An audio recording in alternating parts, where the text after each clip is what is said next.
Quando fiquei doente, ele me deixou por uma de 30, mas não sabia que eu era dona de tudo. Eu estava deitada naquela cama de hospital, com os tubos todos conectados no meu braço, sentindo cada pontada de dor no peito, quando ele entrou no quarto com aquela cara que eu já conhecia há 42 anos de casamento. Mas dessa vez era diferente. Ele não veio me dar a mão. Não veio me dizer que estava tudo bem. Ele veio me dizer adeus.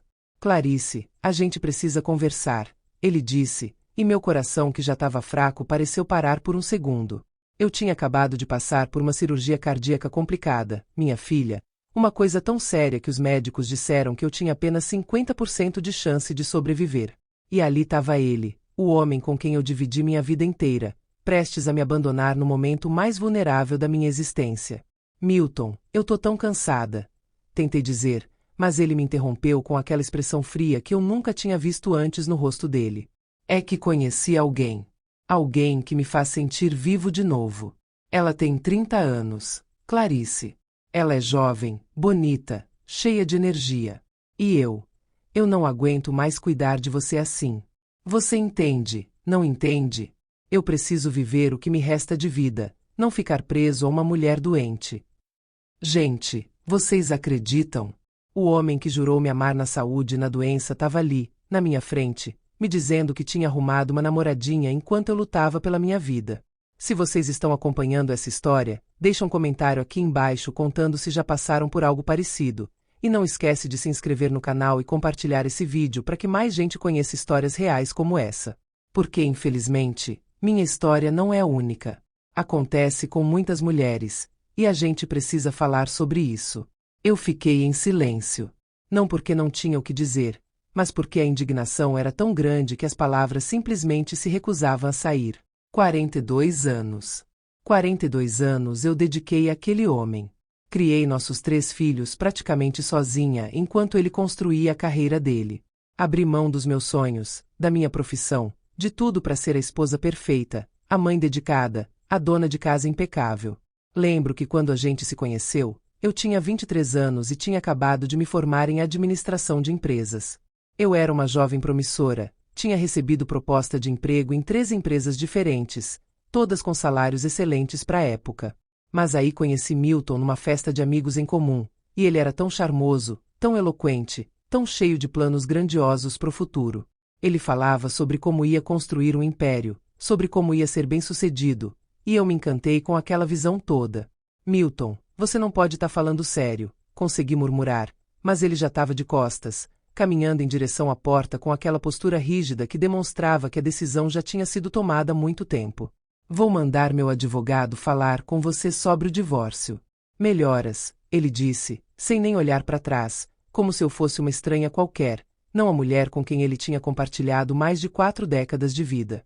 E foi assim que eu fiquei sozinha naquele quarto de hospital, com o coração partido de um jeito que nenhuma cirurgia conseguiria consertar.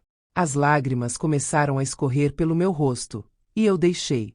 Deixei porque naquele momento eu precisava chorar toda a dor, toda a humilhação, toda a traição que eu estava sentindo.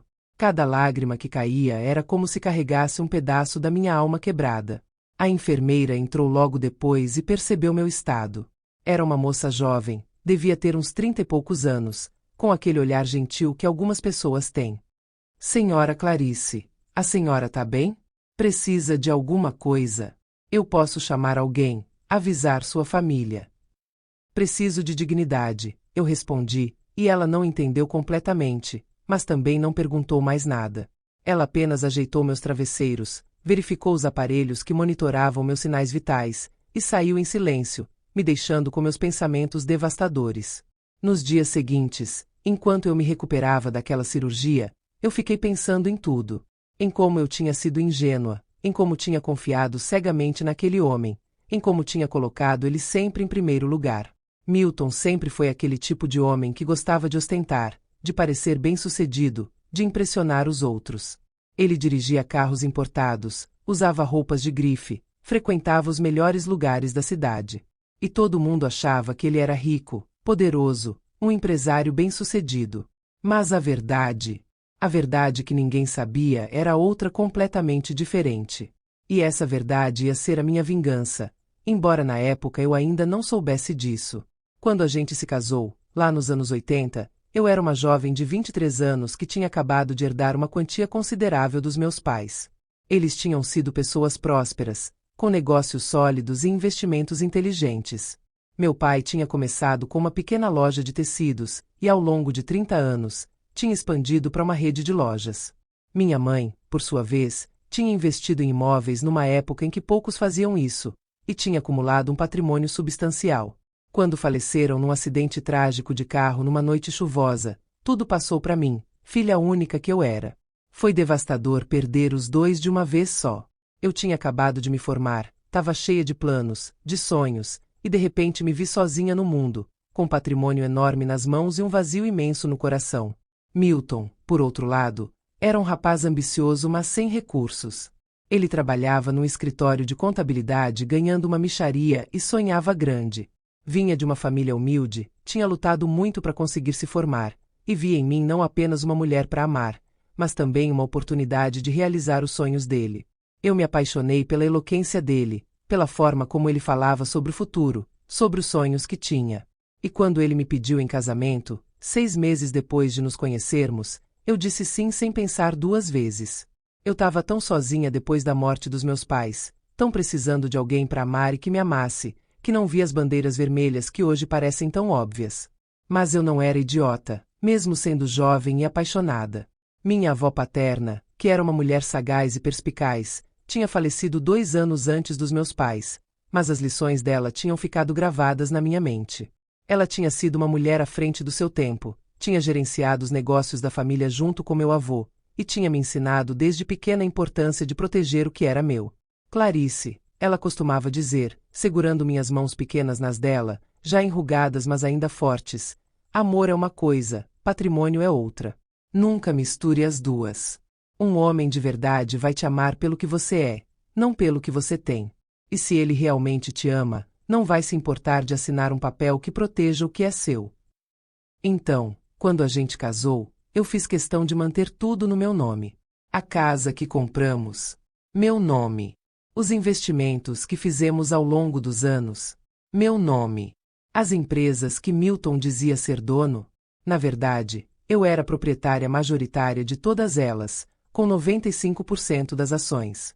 Ele era apenas o diretor operacional, o rosto público, mas o controle acionário sempre foi meu. Milton nunca pareceu se importar com isso no começo. Ele estava tão focado em construir a imagem dele de empresário bem-sucedido que não prestava atenção nos detalhes jurídicos. Ou talvez ele achasse que com o tempo conseguiria mudar isso, que eu eventualmente colocaria as coisas no nome dele também. Mas eu nunca fiz isso. Eu assinava os papéis, ele fazia os negócios, e a gente parecia uma equipe perfeita. Com o tempo, acho que ele até esqueceu, ou talvez nunca tenha realmente entendido a magnitude do que isso significava. Mas eu nunca esqueci. Cada documento que eu assinava, cada investimento que eu aprovava, cada decisão estratégica que eu tomava nos bastidores, eu sabia exatamente o que estava fazendo. E agora, deitada naquela cama de hospital, recuperando-me de uma cirurgia que quase me matou, enquanto processava a traição do meu marido, eu comecei a perceber que talvez não fosse eu quem estava numa situação vulnerável. Era ele. Minha filha mais velha, Beatriz, foi me visitar 2 dias depois da bomba que Milton tinha jogado. Ela chegou no quarto com aquela cara de quem não dormiu direito, os olhos vermelhos de tanto chorar, e carregando uma sacola com frutas e revistas que ela tinha trazido pensando em me animar. Mãe, eu não acredito no que o papai fez com a senhora, ela disse, me abraçando com cuidado para não machucar os pontos da cirurgia. Eu podia sentir ela tremendo, tentando controlar as lágrimas. Isso é tão cruel, tão desumano. Como ele pôde fazer isso justo agora, quando a senhora mais precisa dele? Eu tô tão decepcionada, tão envergonhada de ser filha dele. Bea, minha filha, senta aqui que a mamãe precisa conversar com você, eu disse, fazendo um esforço considerável para me sentar na cama. Cada movimento ainda doía, os pontos puxavam, mas eu precisava ter essa conversa. Precisava começar a tomar as rédeas da situação. Beatriz puxou a cadeira e sentou do meu lado, segurando minha mão com aquela delicadeza que sempre foi característica dela. Ela sempre foi a mais sensível dos 3 filhos, a que herdou minha natureza empática e afetuosa. Os outros 2, Ricardo e Mariana, eram mais parecidos com o pai, ambiciosos, práticos, às vezes até frios na forma como lidavam com as emoções. Filha, você sabe que sua avó era uma mulher muito inteligente, né? Não a que você conheceu, mas minha avó, aquela que você só viu em fotos. Sei, mãe. A senhora sempre fala dela com tanto carinho e admiração. Pois é. E ela me ensinou muita coisa que eu carreguei comigo durante toda a minha vida. Uma delas foi a nunca depender completamente de homem nenhum, por mais que a gente ame. Então, quando eu casei com seu pai, eu tomei certas precauções que na época pareciam exageradas, mas que hoje eu vejo como a decisão mais inteligente que eu já tomei. Eu expliquei para Beatriz toda a situação com detalhes.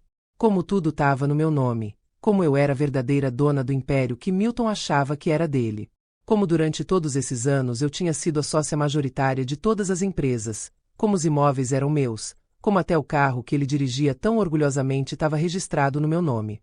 Os olhos dela foram ficando cada vez mais arregalados conforme eu ia contando, a boca meio aberta em choque. Mãe, então quer dizer que o papai não tem nada? Literalmente nada. Mas ele sempre se comportou como se fosse dono de tudo. Ele fala das empresas dele, dos negócios dele, eu cresci ouvindo isso. Ele tem o salário dele como diretor das empresas, que diga-se de passagem é um salário generoso, muito acima da média de mercado. Mas as empresas em si, os imóveis, os investimentos, as ações, as participações societárias, os fundos de investimento, as aplicações financeiras, tudo isso é meu. Sempre foi. E agora que ele quer o divórcio, bem, as coisas vão ficar bem interessantes. Pela primeira vez em dias, eu senti um sorriso se formando no meu rosto. Não era um sorriso de alegria, mas de uma certa satisfação que vem quando você percebe que não é tão impotente quanto parecia. Era o sorriso de quem tinha um as na manga e finalmente ia poder usá-lo. O que a senhora vai fazer, mãe? Vai tirar ele de tudo? Primeiro, vou me recuperar completamente dessa cirurgia. Não adianta nada eu ter todo o poder financeiro do mundo se eu não tiver saúde para desfrutar dele. Segundo, vou conversar com o Dr. Henrique, nosso advogado de família, aquele que cuida de tudo há anos. E terceiro, vou mostrar para o seu pai quem realmente manda nessa história toda. Mas não por vingança, filha. Eu não sou uma pessoa vingativa. É por justiça. É para que ele entenda que não se trata uma pessoa como ele me tratou e sai impune. Beatriz me abraçou de novo, dessa vez com um pouco mais de força, e eu podia sentir o orgulho dela misturado com a dor da situação. Eu tô com a senhora, mãe. Sempre. E eu tenho certeza que a Mariana também vai ficar. Quanto ao Ricardo, bem, ele sempre foi mais do lado do papai, mas espero que ele entenda que o papai tá errado dessa vez. Cada um vai fazer suas escolhas, Bea. E eu vou respeitar, mesmo que doa. Nos dias seguintes, enquanto eu me recuperava no hospital, fazendo fisioterapia respiratória e aprendendo a andar de novo sem sentir tanta dor, meu advogado, Dr. Henrique, veio me visitar. Henrique era um homem na casa dos 65 anos, cabelos grisalhos perfeitamente penteados, óculos de armação elegante, e aquele ar de quem já tinha visto de tudo na vida mas ainda conseguia se surpreender. Ele trabalhava com minha família há décadas, tinha sido o advogado dos meus pais e conhecia todos os pormenores do nosso patrimônio. Dona Clarice, ele disse, ajustando os óculos enquanto puxava uma cadeira e se sentava ao lado da minha cama, abrindo uma pasta cheia de documentos, recebi uma ligação bastante inusitada do advogado do seu marido. Um tal de Dr. Maurício, meio arrogante, diga-se de passagem. Ele quer iniciar o processo de divórcio e está pedindo a partilha igualitária de bens, com a alegação de que o Sr. Milton contribuiu igualmente para a construção do patrimônio durante todos esses anos de casamento.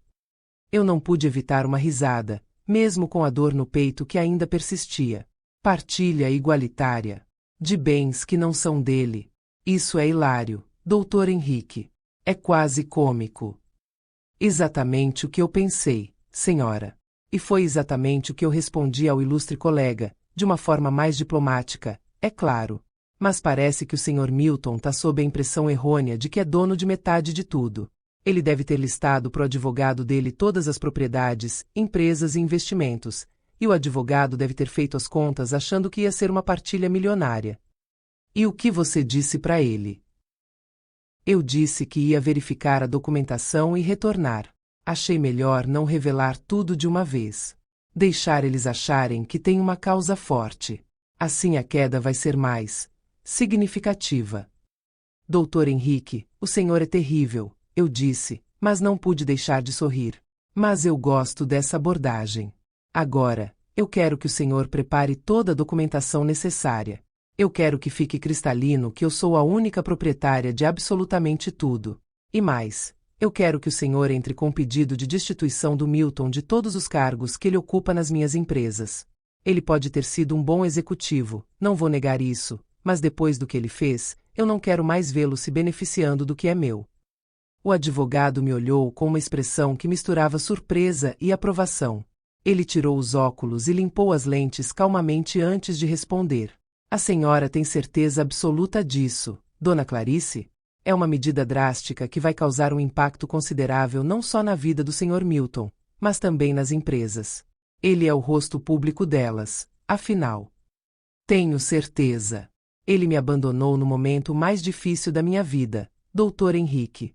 Por uma moça de 30 anos que provavelmente só está interessada no dinheiro que ela acha que ele tem. Ele não merece mais o privilégio de trabalhar com o que é meu, de usar meu patrimônio para bancar o estilo de vida luxuoso dele. E quanto às empresas, a gente vai contratar um novo diretor. Alguém competente e que não seja um traidor. Muito bem, Dona Clarice. Vou providenciar tudo imediatamente.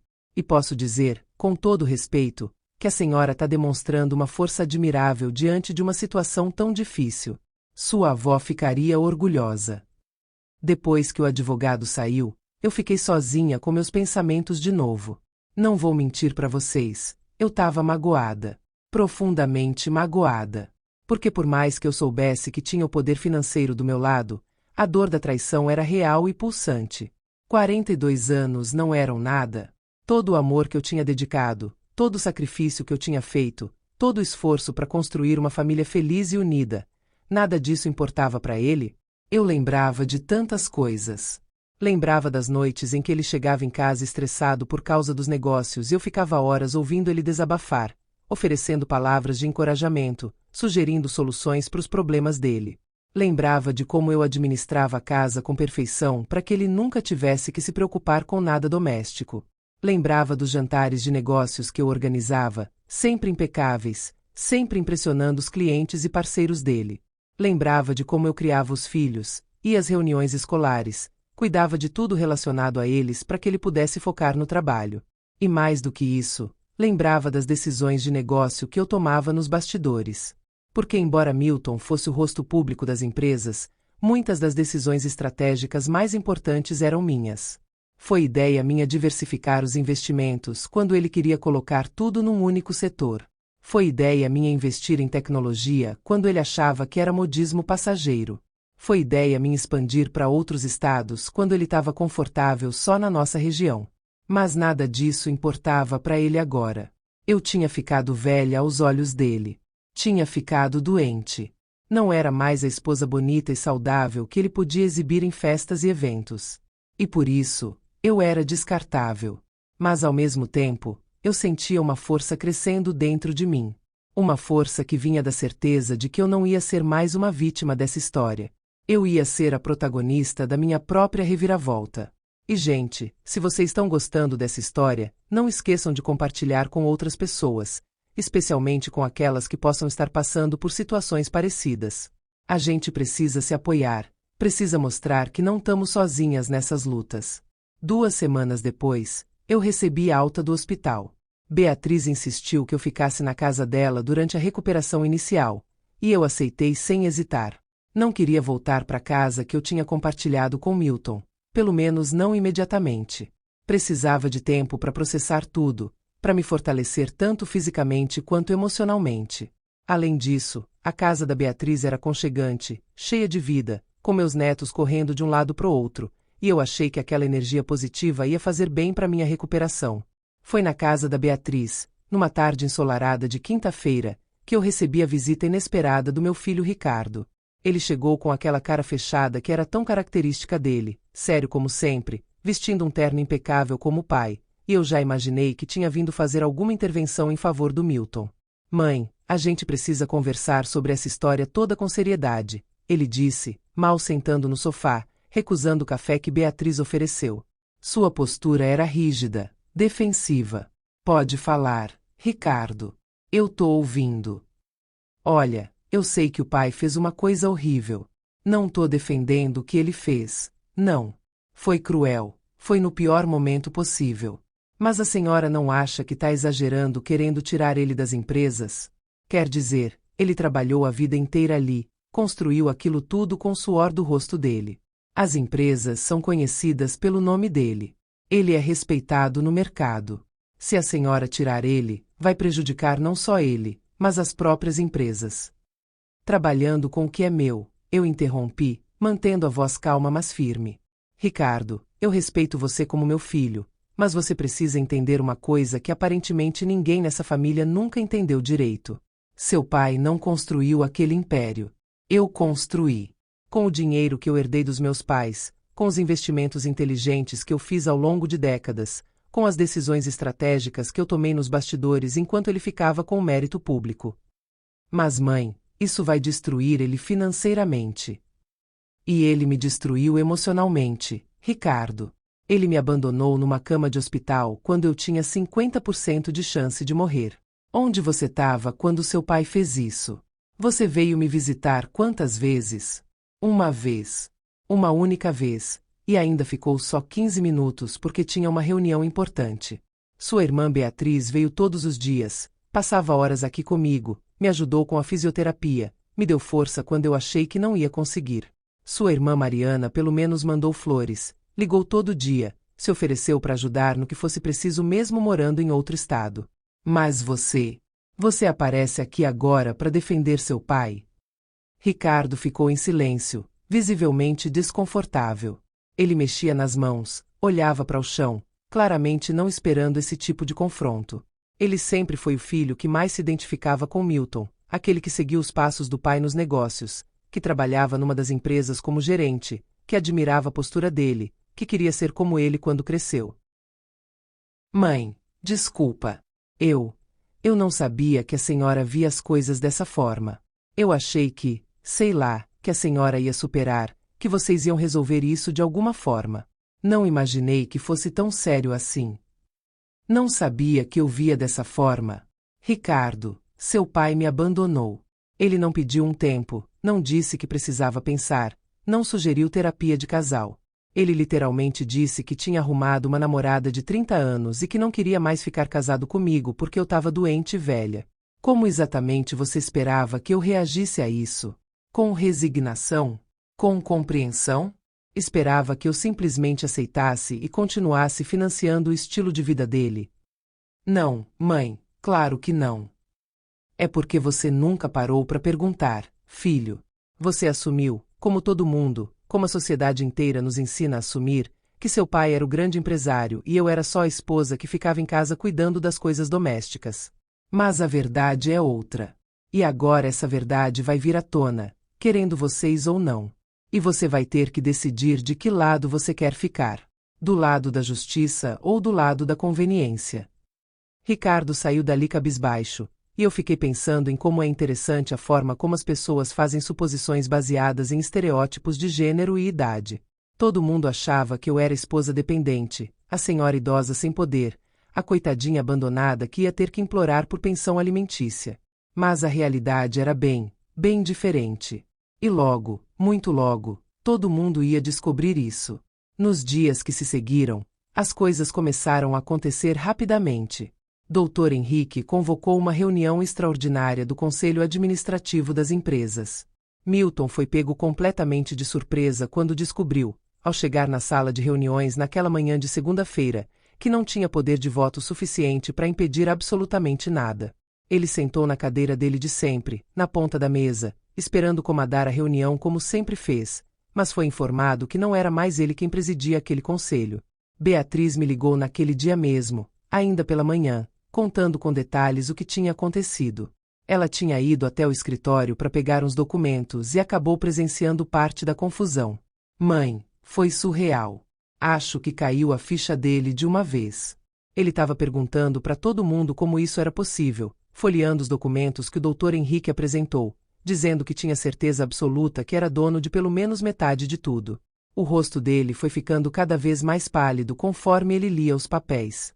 E quando o doutor explicou que a senhora sempre foi acionista majoritária com 95% das ações, que ele tinha apenas 5% que foram dados a ele como bonificação há 10 anos, ele simplesmente não conseguia acreditar.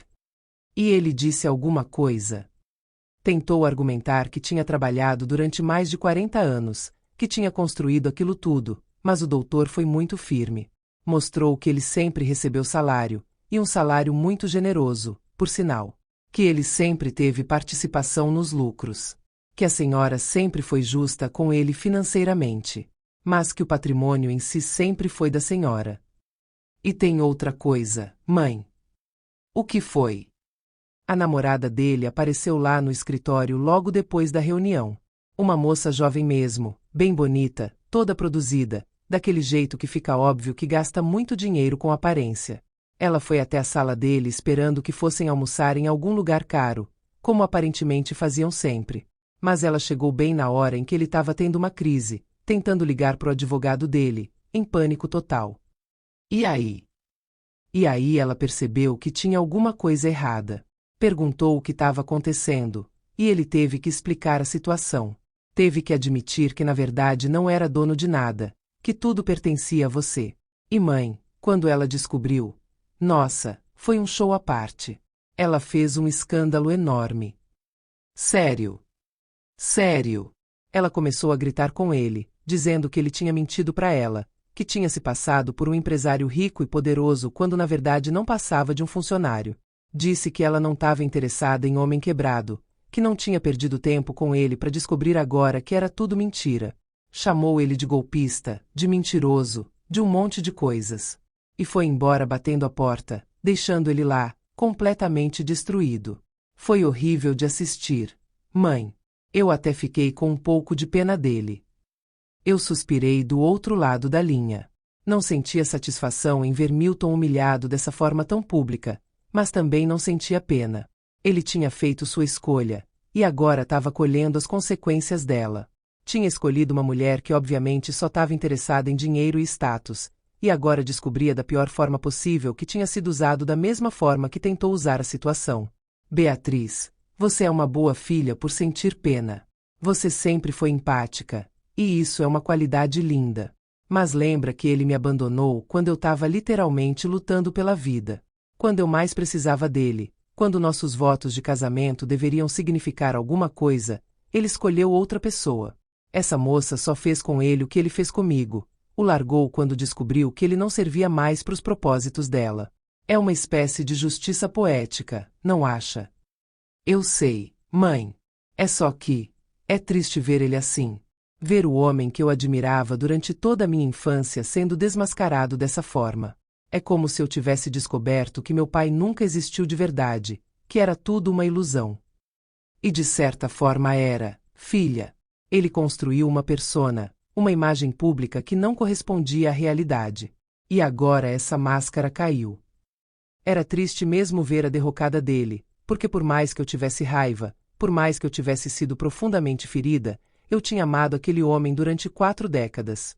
A gente tinha compartilhado sonhos, tinha criado filhos juntos, tinha vivido momentos felizes que eram reais.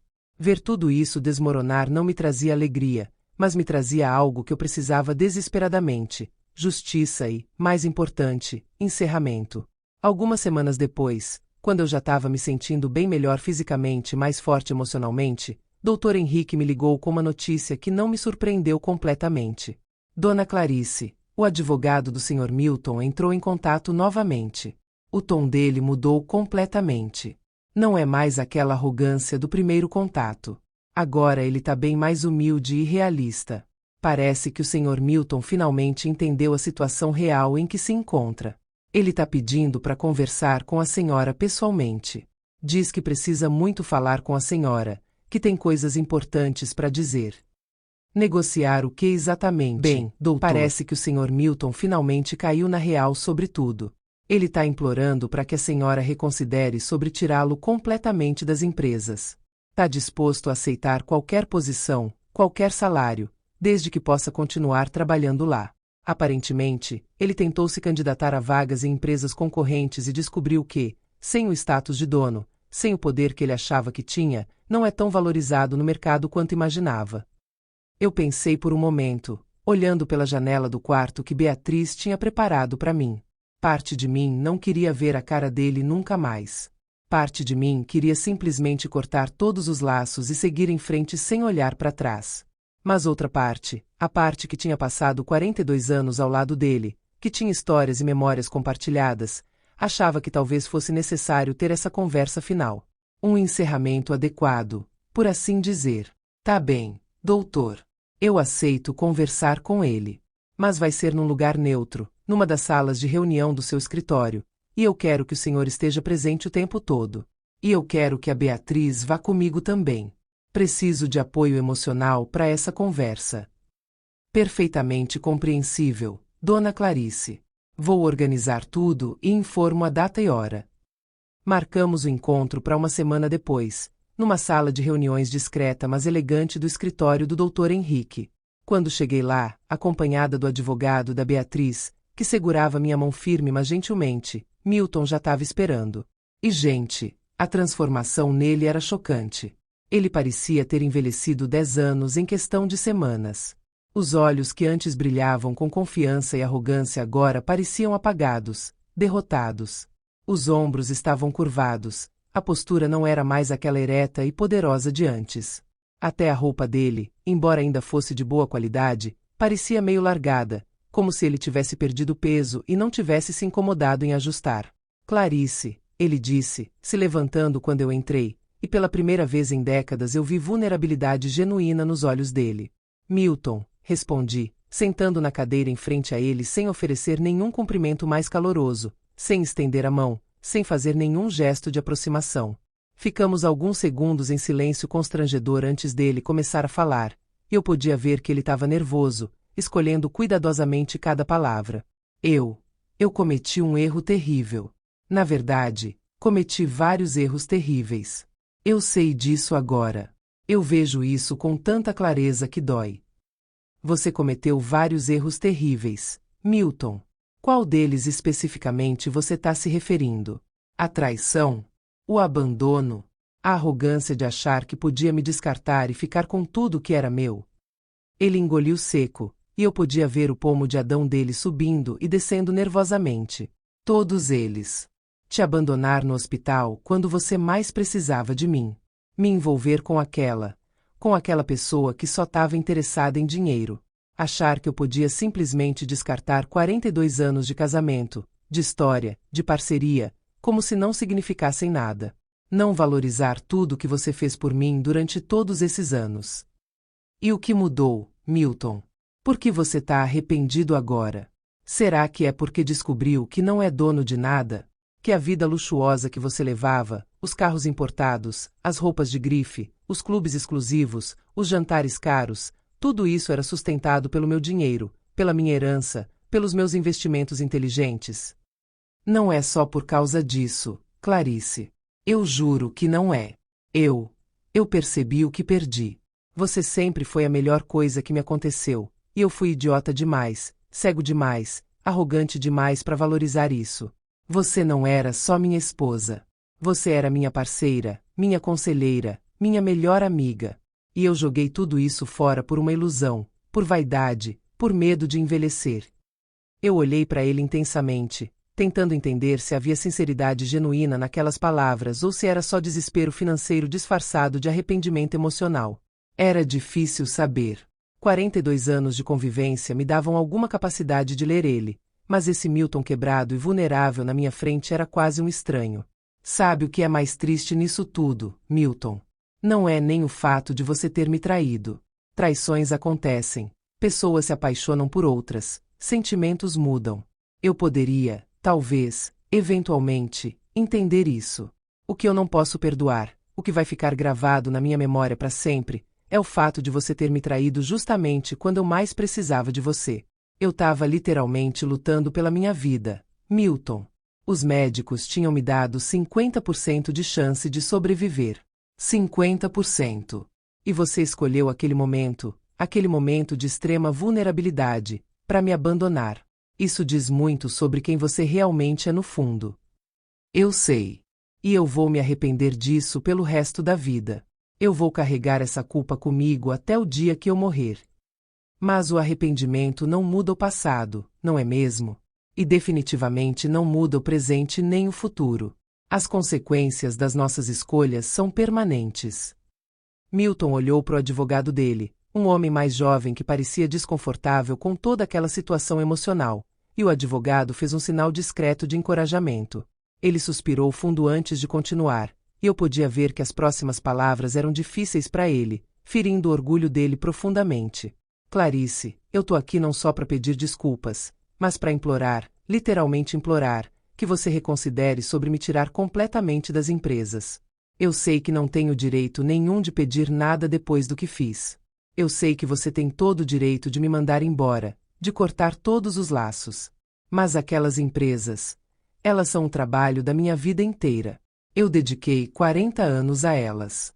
Minha identidade inteira tá ligada a elas.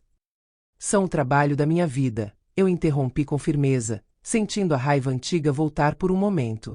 Você só foi a cara visível, Milton. O dinheiro que financiou tudo desde o começo sempre foi meu. As decisões estratégicas mais importantes, aquelas que realmente fizeram diferença entre prosperar ou falir, aquelas eram minhas. Você só executava o que eu aprovava, mas levava todo o crédito publicamente. E você sabe disso, no fundo sempre soube. Eu sei, Clarice. Eu sempre soube. E eu fui covarde de nunca reconhecer isso publicamente, de deixar todo mundo achar que o império era meu quando na verdade você é que sempre foi a verdadeira empresária da família. Por favor, Clarice. Eu tô te pedindo não como um direito, mas como um favor. Uma chance de fazer as coisas direito, de mostrar que eu posso mudar, que eu aprendi com meus erros. Eu respirei fundo, sentindo o peso daquele momento crucial. Olhei para o Dr. Henrique, que permanecia imparcial como um bom advogado deve ser, apenas observando e tomando notas mentais. Depois olhei para Beatriz, que apertou minha mão debaixo da mesa num gesto de apoio silencioso, me dizendo sem palavras que ela ia me apoiar em qualquer decisão que eu tomasse. Milton, durante 42 anos eu te apoiei incondicionalmente. Eu sacrifiquei minha carreira, meus sonhos pessoais, meu tempo, minha energia, minha juventude para que você pudesse brilhar, para que você pudesse ser bem-sucedido. Eu fiquei nos bastidores feliz, porque eu achava que a gente era uma equipe, que o sucesso de um era o sucesso do outro. E quando chegou o momento de você me apoiar de volta, quando eu precisei daquele homem que prometeu me amar na saúde e na doença, você não estava lá. Você escolheu uma mulher 40 anos mais nova e me deixou para trás como se eu fosse um móvel velho que não servia mais, que podia ser descartado sem remorso. Eu sei, e eu? Deixa eu terminar, eu disse firmemente, erguendo a mão. O que você fez foi imperdoável. Não tem como voltar atrás, não tem como apagar. Mas eu também não sou uma pessoa vingativa, Milton. Eu não quero te ver destruído completamente, apesar de tudo que você me fez. Eu não quero que nossos filhos vejam o pai deles na sarjeta. Eu não quero que nossos netos cresçam ouvindo histórias sobre como o avô deles faliu e ficou na miséria. Então vou te fazer uma proposta. E é pegar ou largar. Você não vai negociar. Você não vai contra-argumentar. Você aceita ou recusa, simples assim. Os olhos dele se iluminaram com um lampejo de esperança, pela primeira vez naquela reunião parecendo haver uma possibilidade de salvação. Você vai continuar trabalhando nas empresas. Mas não como diretor-presidente como você sempre foi. Você vai ser rebaixado para uma posição gerencial intermediária, digamos, gerente de operações. Vai ter um salário condizente com essa função, que ainda vai ser bom, não me entenda mal, mas vai ser uma fração do que você ganhava antes. Você vai prestar contas diretamente ao novo diretor-presidente que eu vou contratar. Alguém competente, alguém de fora da família, alguém que não tenha ligações emocionais com você. E você vai assinar um acordo formal reconhecendo que nunca foi proprietário de nada além dos 5% de ações que você tem, que tudo sempre foi meu, e que em caso de divórcio, você não tem direito a nenhuma partilha de bens além do que estabelece a lei brasileira para casos de regime de separação total de bens, que foi o que a gente adotou quando nos casamos.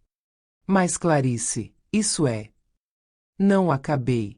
Sobre a nossa casa, aquela onde moramos durante tantos anos, aquela onde criamos nossos filhos, onde fizemos tantas memórias, você tem 30 dias corridos para se mudar completamente. A casa é minha, sempre foi registrada exclusivamente no meu nome, e eu vou voltar para lá assim que me sentir pronta emocionalmente. Os carros, todos registrados no meu nome sem exceção, você vai devolver. Todos eles.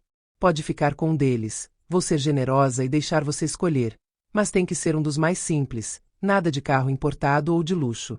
E sobre o divórcio em si, ele vai acontecer nos meus termos. Você não vai contestar nada, não vai tentar arrastar o processo, não vai tentar conseguir mais do que a lei obriga que eu te dê. Vai aceitar tudo com dignidade e silêncio. O silêncio que se seguiu foi pesado, denso, quase palpável. Milton tinha ficado pálido conforme eu falava, mas eu podia ver que ele estava fazendo os cálculos mentais, pesando as opções dele. Ele olhou para o advogado dele de novo, que sussurrou algo no ouvido dele durante um longo momento, provavelmente explicando que aquela era a melhor oferta que ele ia receber, que tentar brigar na justiça seria inútil já que eu tinha toda a documentação do meu lado. Depois de um longo momento que pareceu durar uma eternidade, ele falou com a voz baixa, quase inaudível. Eu aceito. Todos os termos. Sem contestação. Ótimo. Dr. Henrique vai preparar todos os papéis necessários para você assinar. E Milton, uma última coisa que eu preciso deixar muito, muito claro. Sim. Não espere misericórdia se você tentar me enganar de novo, se tentar dar uma de esperto, se tentar descumprir qualquer parte desse acordo. Não espere compreensão se você tentar manipular nossos filhos contra mim ou espalhar mentiras sobre mim para os seus conhecidos para salvar sua reputação. Da próxima vez, se houver uma próxima vez, você vai sair de tudo isso com nada. Literalmente nada além da roupa do corpo. Eu vou usar todo o meu poder, todos os meus recursos, para garantir que você perca até aqueles 5% de ações que você tem. Tá claro? Tá claro, ele respondeu, a voz ainda mais baixa, os ombros caídos em derrota total. A reunião acabou ali. Eu me levantei com a ajuda discreta da Beatriz, ajustei minha bolsa, e saí daquela sala com a cabeça erguida, sentindo um peso imenso sendo tirado dos meus ombros. Pela primeira vez em meses, desde antes da cirurgia até, eu me sentia realmente no controle da minha vida de novo. Não era uma sensação de vingança cumprida, mas de justiça estabelecida, de dignidade recuperada. No carro, enquanto a gente voltava para casa, Beatriz me olhou com uma mistura de admiração e orgulho nos olhos. Mãe, a senhora foi absolutamente incrível ali dentro. Firme, decidida, mas não cruel nem excessivamente vingativa. Justa dentro de todas as circunstâncias horríveis. Eu aprendi tanto só de assistir a senhora lidar com isso. Filha, eu aprendi uma coisa nessa vida toda, especialmente nesses últimos meses tão difíceis. Você pode ser forte sem ser maldosa. Você pode exigir justiça sem se tornar uma pessoa amarga. Eu podia ter destruído seu pai completamente, podia ter deixado ele sem nada, sem emprego, sem dinheiro, sem nada. E uma parte de mim queria fazer isso, não vou mentir. Mas isso não ia me trazer de volta os 42 anos que eu investi nesse casamento. Não ia curar a dor da traição. Ia só me fazer uma pessoa amarga, cheia de ódio, e eu me recuso categoricamente a me tornar amarga por causa das escolhas erradas que ele fez. A senhora é uma inspiração, mãe. Para mim, para Mariana, e aposto que até para o Ricardo, quando ele finalmente abrir os olhos e entender tudo direito. Eu também te amo muito, filha. E obrigada, do fundo do meu coração, por ter ficado do meu lado incondicional quando eu mais precisei. Isso significou e significa tudo para mim. Os meses seguintes foram de reconstrução gradual mas consistente. Eu voltei para nossa casa, não, para minha casa, que de repente parecia estranha sem a presença constante de Milton, mas ao mesmo tempo mais leve, mais respirável, mais autenticamente minha. Eu comecei aos poucos a redecorá-la, mudando coisas que eu sempre quis mudar mas ele nunca deixava porque não combinava com o gosto dele. Pintei as paredes de cores mais vibrantes, troquei os móveis pesados e escuros por peças mais leves e modernas, coloquei plantas por toda parte, transformei um dos quartos num ateliê de pintura, um hobby que eu tinha abandonado décadas atrás e que agora queria retomar. Lentamente, fui transformando aquele espaço numa verdadeira extensão de quem eu era, não do que o casamento tinha sido. E foi libertador. Cada mudança que eu fazia era como se fosse uma afirmação: essa é a minha casa, essa é a minha vida, e eu vou vivê-la do meu jeito. O divórcio foi oficializado sem grandes problemas ou complicações legais. Milton cumpriu sua parte do acordo à risca, aparentemente tendo finalmente aprendido que não tinha escolha. Dr. Henrique me manteve informada de cada etapa do processo, e eu assinei os papéis com uma sensação de fechamento, de encerramento de um ciclo que tinha durado mais de 4 décadas. Através da Beatriz, que ainda mantinha algum contato com o pai, eu soube que Milton estava tendo dificuldades significativas em se adaptar ao novo estilo de vida. Não era mais o diretor poderoso que comandava reuniões e tomava decisões importantes. Era apenas mais um gerente entre tantos outros, tendo que prestar contas, tendo que justificar decisões, tendo que aceitar ordens de outras pessoas. A namoradinha de 30 anos tinha sumido completamente do mapa assim que descobriu a verdadeira situação financeira dele, obviamente provando que o interesse dela nunca tinha sido genuíno. E isso deve ter doído nele de uma forma particular, saber que foi valorizado apenas pelo que aparentava ter, não por quem realmente era. Ricardo eventualmente veio me pedir desculpas de verdade, e dessa vez eu percebi sinceridade genuína nas palavras dele.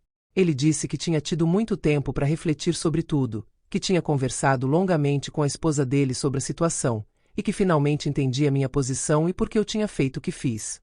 Ele se desculpou por ter ficado inicialmente do lado do pai, por não ter me visitado mais no hospital, por não ter entendido a gravidade e a crueldade do que Milton tinha feito.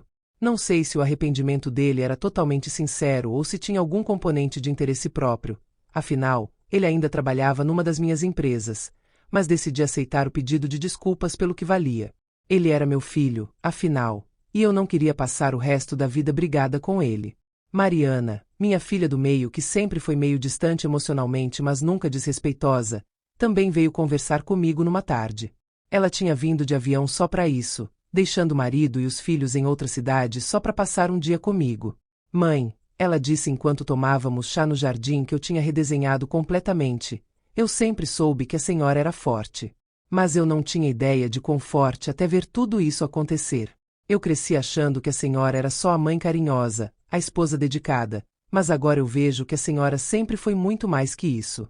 A senhora sempre foi poderosa, a gente que não percebia, que não prestava atenção porque a sociedade nos ensina a não ver o poder nas mulheres, especialmente nas mães, especialmente nas esposas dedicadas. Foram palavras que me tocaram profundamente, que me fizeram chorar lágrimas de emoção pura. Porque no final das contas, tudo que a gente quer como mãe é ser vista de verdade pelos nossos filhos, ser reconhecida em toda a nossa complexidade e humanidade, não apenas nos papéis limitados que a sociedade nos atribui.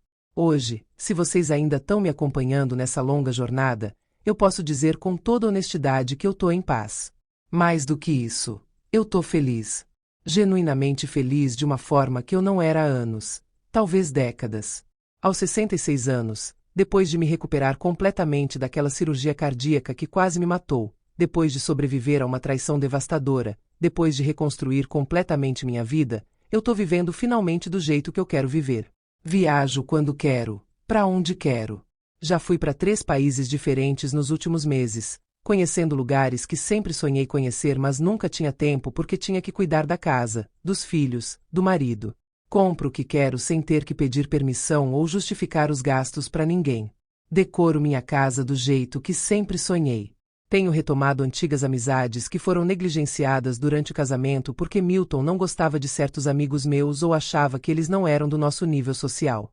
Também tenho feito cursos que sempre quis fazer. Tô aprendendo italiano, voltei a pintar, faço aulas de yoga 3 vezes por semana. Tenho dedicado tempo e dinheiro a causas que me importam profundamente. Trabalhos voluntários que me dão um senso de propósito e significado que eu não tinha antes. E sabe qual foi a maior lição de tudo isso que eu passei? Que nunca, mas nunca mesmo, é tarde para recomeçar. Nunca é tarde para se valorizar.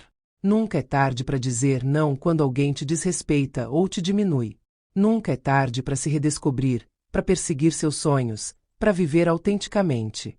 Se vocês gostaram da minha história, se ela tocou vocês de alguma forma, por favor compartilhem esse vídeo. Compartilhem com suas amigas, com suas mães, com suas avós, com qualquer mulher que precise ouvir que não é tarde para recomeçar, que não é tarde para se valorizar. E não esqueçam de se inscrever no canal para mais histórias reais como essa, histórias de superação, de força, de mulheres que se recusaram a ser vítimas e decidiram ser protagonistas da própria vida. A gente precisa compartilhar essas narrativas, precisa mostrar que somos muito mais fortes do que às vezes nos fazem acreditar.